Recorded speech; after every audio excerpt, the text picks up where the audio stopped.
जय हिंद। देखिए, अफगानिस्तान की जो स्थिति है वो दिन पर दिन बदतर होती जा रही है, क्योंकि तालिबान आगे बढ़ रहा है और यहाँ पर पाकिस्तान जो है वो अपना दबदबा बना लेगा। जो सेंट्रल एशिया में भारत का जो इन्वेस्टमेंट है उसके लिए खतरा होगा। यहाँ पाकिस्तान जो है ना वो दोहरी नीति को चलता है। पाकिस्तान का कहना है कि जब अफगानिस्तान के अंदर अगर तालिबान जाता है तो वो अच्छा है, वो सही करता है, गुड टेररिज्म है। लेकिन अगर वही पाकिस्तान के अंदर तालिबान ब्लास्ट करता है तो वो कहता है वो बैड टेररिज्म है। यानी अफगान तालिबान सही है, पाकिस्तान तालिबान जिसे तहरीकी तालिबान कहते हैं वो गलत है। इनके हिसाब से इनकी दोहरी नीति चलती है यहाँ पर। इनका कहना है पाकिस्तान वालों का अफगानिस्तान के मैटर में कि अफगानिस्तान में शरिया का कानून रहना चाहिए, यानी इस्लामिक कानून रहना चाहिए। तो उस हिसाब से भैया पाकिस्तान में भी शरिया का कानून रहना चाहिए, क्योंकि पाकिस्तान खुद इस्लामिक कंट्री है, वहाँ शरिया का कानून कैसे नहीं। ऐसे समझिए जब तालिबान का राज चलता था अफगानिस्तान में तो वहाँ पोलियो तक को पिलाने के लिए मतलब उसको बम मार देता था। पाकिस्तान में तो आजो बवाल हो जाता है पोलियो पिलाने के लिए। तालिबान के राज में महिलाओं की शिक्षा तो एकदम चौपट हो गई थी, ना उन्हें जॉब करने दिया जाता था ना कुछ। वहाँ केवल 6% महिलाओं को शिक्षा थी। लेकिन जब से करजई और यहाँ पर अशरफ गनी साहब की सरकार आई है, अफगानिस्तान में अमेरिकी सेना, नाटो सेना वहाँ रही है, तो वहाँ महिलाओं के एजुकेशन पे भी ध्यान दिया गया है 37%। अब देखिए इन लोगों का क्या कहना है। देखिए, अब किसी का नकाब पहनना या किसी महिला का साड़ी पहनना, या आप देखेंगे अगर म्यांमार में तो वो लुंगी टाइप का कुछ पहनते हैं, ये कल्चर है। कल्चर और एजुकेशन अलग है भाई। अगर आपका कल्चर है नकाब पहनना तो आप नकाब पहन के ही पढ़ो ना। वहाँ पे कौन मना किया आपको। आप म्यांमार में जाओगे तो वहाँ पे लुंगी टाइप का ड्रेस होता है, वहाँ पे महिलाएं उसको पहनती है। हमारे खुद के उपराष्ट्रपति वेंकैया नायडू जी लुंगी पहनते हैं, तो वो साउथ का कल्चर है, कल्चर से कोई थोड़ी कह रहा है। लेकिन ये लोग महिलाओं को एजुकेशन नहीं करने देते, महिलाओं का इंपावरमेंट नहीं होने देते हैं, महिलाओं को जॉब नहीं होने देते हैं। तो ये क्या कहता है अफगानिस्तान के तालिबानियों को कि वहाँ शरिया का कानून रहना चाहिए। तो चोट्टा तुम भी अपने देश में करा लो ना, तुम्हारा जो जीडीपी मर रहा है और चौपट हो जाओगे। जस करनी तस भोग ही पावा कहा जाता है।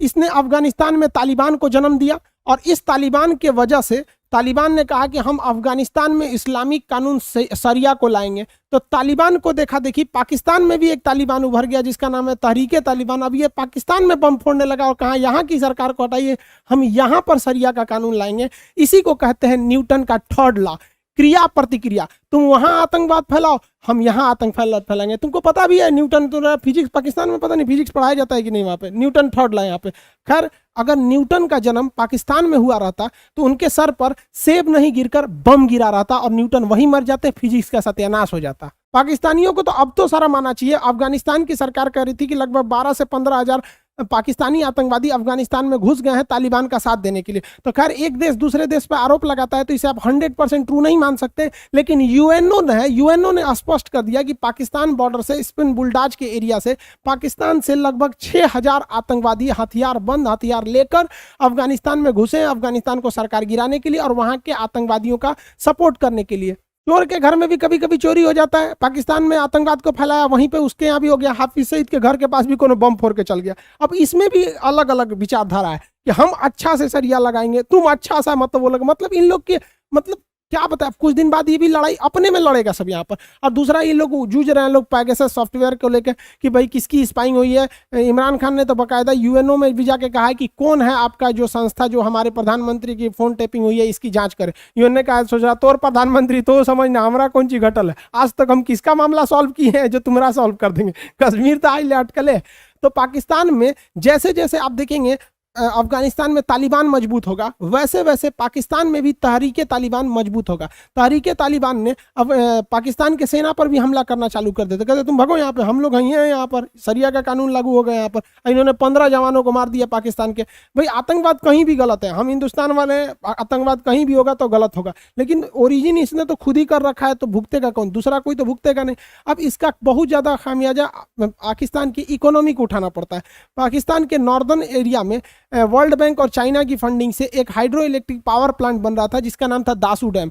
ये दासू डैम में चाइनीज वर्कर बहुत ज़्यादा काम कर रहे थे, मेन चाइनीज ही कंपनी ली थी। लेकिन चाइनीज वर्करों के ऊपर भी जो बस से उनको ले जाया जा रहा था, उस बस में ब्लास्ट हो गया। उसमें शुरुआत में कुछ इंजर्ड थे, लेकिन 9 चाइनीज वर्कर मारे गए और बहुत सारे घायल भी हो गए। तो शुरुआत में तो पाकिस्तान ने कहा कि इसमें सीएनजी ब्लास्ट हो गया ऐसे ऐसे, लेकिन चाइना ने पूरा दबाव बनाया। चाइना की मीडिया ग्लोबल टाइम्स ने दबाव बनाया कि नहीं, इसकी प्रॉपर इन्वेस्टिगेशन होनी चाहिए कि आखिर क्या है और पाकिस्तान इसका जवाब दे कि वो चाइनीज सोल्जर के सेफ्टी के लिए क्या कर रहा है। तो पाकिस्तान ने कहा कि हम चाइनीज सोल्जर की सेफ्टी के लिए 15,000 पाकिस्तानी फौज तैनात किए। कितनी शर्म की बात है एक देश के लिए कि वहां कोई विदेशी वर्कर काम कर रहा है तो उसके लिए 15,000 जवान तैनात करना पड़ता है। हिंदुस्तान में पाकिस्तान के लोग भी अगर घूमने आएंगे ना तो यहाँ कोई उनको बम से नहीं उड़ाने वाला है यहाँ पर, बशर्ते तुम कुछ मतलब शांति से घूमने आओ, ताजमहल देखने आओ, हमारे यहाँ एक से एक चीज़ है, लाल किला आओ, दक्षिण में एक से एक घूमने की जगह आओ, घूम फिर के नॉर्मल जाओ, कोई दिक्कत नहीं। वैसे भी पाकिस्तानी भारत में आते हैं इलाज कराने के लिए, हार्ट की सर्जरी, कैंसर का,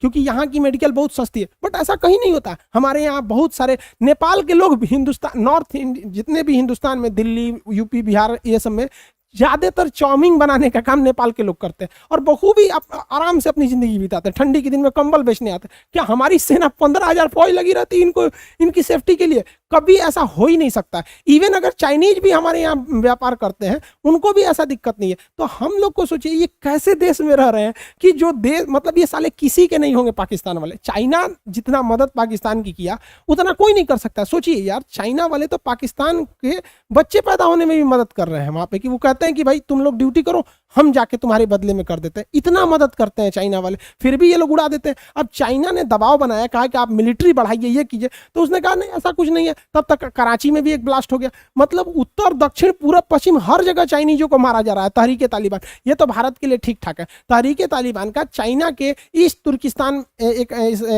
फ्रीडम मूवमेंट चलता है, वहां पर उन दोनों से अच्छा कनेक्शन है। अब चाइनीज मीडिया का इस पर काफी अच्छा दबाव आ गया। तो चाइना के राष्ट्रपति को समझ में आ गया कि पाकिस्तान के जो नल्ले फौज हैं, इनसे इनके जवानों की सुरक्षा नहीं हो सकती, इनके वर्कर की। तो चाइना की सरकार ने कहा अपने वर्करों से कि पाकिस्तान के कमांडो उनकी फौज से तो बेहतर हमारे यहाँ के कर्मचारी हैं, तुम लोग ही AK-47 लेके देखो। तो देखिए इस AK-47 लेके वहां पे वर्कर का काम कर रहा है। हद पाकिस्तानियों की बेइज्जती होती है, उसके फौज से अच्छा यहाँ के वर्कर हैं सब यहाँ पे। और चाइना हर जगह ऐसा करता है। श्रीलंका में भी कुछ दिन पहले चाइनीज जो वर्कर थे वो मिलिट्री के ड्रेस में घूम रहे थे। अब ये पाकिस्तान के लिए बहुत बड़ा सरदर्द बन जाएगा, क्योंकि चाइना ने कहा है कि अगर उसके वर्कर को सेफ्टी नहीं दी जाएगी तो वो अपने वर्कर को वापस नहीं निकालेगा अफगानिस्तान से, जैसे अमेरिका निकल गया। क्योंकि चाइना ने बहुत हैवी इन्वेस्टमेंट किया है BRI प्रोजेक्ट और CPEC सड़क को बनाने के लिए पाकिस्तान में। उसने कहा कि हम अतिरिक्त 40,000 फौज भेज देंगे पाकिस्तान में, और इन 40,000 का खर्चा खुद पाकिस्तान से लेंगे।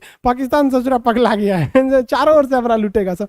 और चाइना का क्या कहना है? चाइना कह रहा है कि हम यहाँ पर एक ग्वादर जहां बनेगा, वहां ग्वादर पोर्ट के पास एक चाइना पोर्ट सिटी बनाएंगे। इस पोर्ट सिटी में चाइना की करेंसी चलेगी, चाइना के नियम कानून चलेंगे, यानी जमीन खरीद लेगा, वहां सारा चीज चाइना का ही चलेगा, वहां चाइना के ही लोग रह सकते हैं, पाकिस्तानियों को एंट्री बैन रहेगी। अब सोचिए, ऐसा वो श्रीलंका में भी बना रहा है कोलंबो पोर्ट सिटी, अब यहाँ ग्वादर पोर्ट सिटी बनाने वाला है। मतलब पाकिस्तान में रहेगा, वहीं के लोगों को वहां एंट्री नहीं देने वाला है यहाँ पर। अब जरा सोचिए, और उसका कहना है 2022 तक वहां 5 लाख चाइनीज रहेंगे।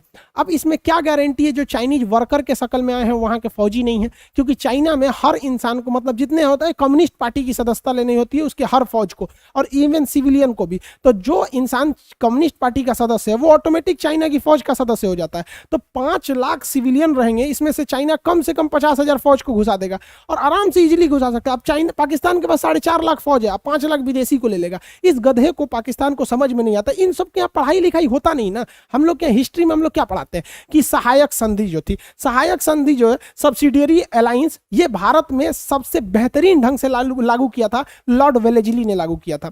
अब लॉर्ड वेलेजली की सहायक संधि क्या थी? वो किसी राजा से कहता था कि हम तुम्हारी मदद करेंगे, हमारी ये एक रेजिमेंट फौज तुम अपने यहाँ रख लो, उस फौज का खर्चा तुम देना और तुम्हारे हिसाब से काम करेगी। राजा को लगता था कि वाह, अंग्रेजों की फौज बढ़िया है, हथियार बढ़िया है, तोप टैंक है, क्या दिक्कत है, अपने किला में रख देते हैं और जब मन कहेंगे हमला करो तो हमला करेगा। लेकिन उस राजा को ये समझ में नहीं आ रहा था कि जिस दिन अंग्रेज कह देंगे कि मार दे रजुए को, तो महल में तो पहले से घुस गए सब। यही काम कर रहा है चाइना। हालांकि एग्जाम में जब क्वेश्चन आता है कि भारत में सहायक संधि के जनक कौन थे, तो गलत मार देते हैं। वेलेजली तब वहां नहीं होगा, तब वहां डुप्ले होगा।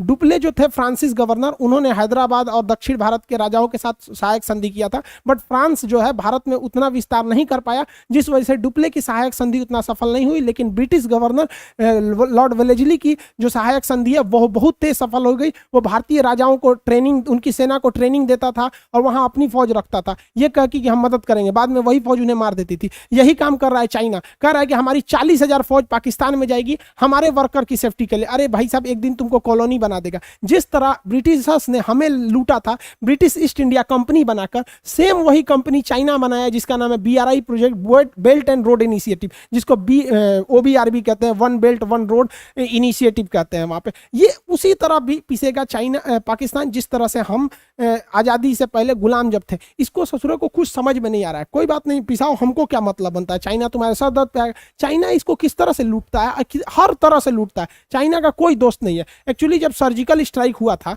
तो आतंकवादियों को, बंकर को हम लोगों ने मैनपेड रॉकेट लॉन्चर से उड़ा दिया था। तो पाकिस्तान देखा कि भारत वाला कौन सा रॉकेट लेके आया है, बड़ी तगड़ा मार रहा है। तो चाइना ने कहा मैनपेड रॉकेट तो है, लो हमसे भी खरीद लो, ये मैनपेड रॉकेट है। इसी का छोटा रूप QW-18 ये खरीद लो, ये दोनों दे दिया। अब पता चला 6 महीना बाद ये धूस करके रह जाता है। पाकिस्तानी मारते हैं, सब यहीं गिर जाता है, सामने में गिर जाता है, मारेंगे सब यहाँ गिर जाता है पसवे में। अब ये किसी काम का नहीं रह गया। चाइना कह रहा है कि हम वापस नहीं लेंगे। हद देखिए, इस रॉकेट को चाइना के खुद देश ने बनाया और चाइना की मिलिट्री ने कहा कि ये किसी काम का नहीं है। लेकिन इस पाकिस्तान को समझ में नहीं आ रहा है। यहाँ पर कारगिल की जब लड़ाई हुई थी तो भारत ने पहाड़ों के, परवेज मुशर्रफ को लग रहा था कि भारतीय सेना पहाड़ पर तो चढ़ ही नहीं पाएगी, लेकिन हमारे यहाँ उस समय बफोर्स तोप और पिनाका रॉकेट जैसे अंधाधुंध तबाही मचाया। तो पाकिस्तानियों को लगा कि दिवाली की तरह रॉकेट मारता है, धन धन धन धन, ये आता कहां से है। तो चाइना से पूछा, ये है आपके पास? चाइना कहा, हमारे पास कौन चीज नहीं है, चले नहीं चले कोई मतलब नहीं, चल गया तो चांद तक, नहीं चला तो शाम तक। इसने दिया ये रॉकेट, देखो धनाधन मारोगे एकदम निकलेगा यहाँ पर,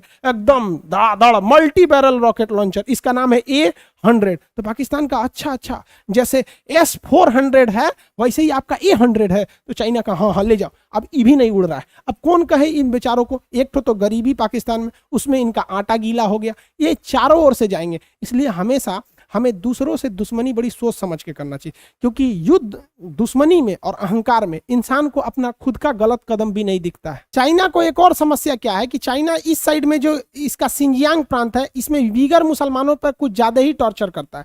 तो वीगर मुसलमानों का एक अलग संगठन है, वो कहते हैं कि हम इस क्षेत्र को चाइना से अलग कर देंगे, इसका नाम रखेंगे ईस्ट तुर्किस्तान।